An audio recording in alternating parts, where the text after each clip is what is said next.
La matinale d'Europe 1. Nico Saliagas. Et il est 7h11, tout de suite l'édito éco de Nicolas Barré. Nicolas Barré, directeur de la rédaction des Échos. Un accord sur le Brexit est-il possible dès la semaine prochaine? Le négociateur européen Michel Barnier veut bien le croire et il fait tout pour sur le terrain. Oui, et il ne manque pas grand-chose ce matin. Les derniers points de blocage sont à Londres, ou plutôt entre les mains des 10 députés du petit parti unioniste nord-irlandais, le DUP.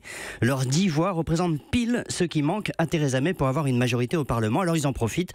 Ils pérorent à Bruxelles devant les médias du monde entier et ils bloquent sur un point clé. Ils ne veulent rien qui ressemble même de très loin à un début de frontière physique entre l'Irlande du Nord et le reste du Royaume-Uni. Or, il faudra bien un minimum de contrôle le jour où le Royaume-Uni ne fera plus partie de l'Union européenne. Contrôle, oui, parce que le sujet est technique, mais il est aussi symbolique. Et un symbole, c'est important en politique, Nicolas. Exactement, c'est très important. Alors parce que si c'était seulement un sujet technique, on y serait déjà.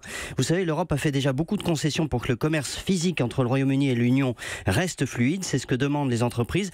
Mais on voit bien qu'on est dans le symbole. Je vous donnerai un seul exemple, même de simple contrôle consistant à scanner des codes barres sur des camions. Eh bien, ces 10 députés nord-irlandais qui bloquent tout n'en veulent pas. Ils auraient l'impression d'être séparés du reste du Royaume-Uni. La vérité est qu'un accord sur le Brexit est vraiment à portée de main et que le Royaume-Uni, qui avait son mot à dire en Europe, est sur le point de perdre un levier d'influence considérable. Mais ça, il est beaucoup trop tard pour s'en rendre compte. C'était Nicolas Barré, tous les jours à 7h10 sur Europe 1.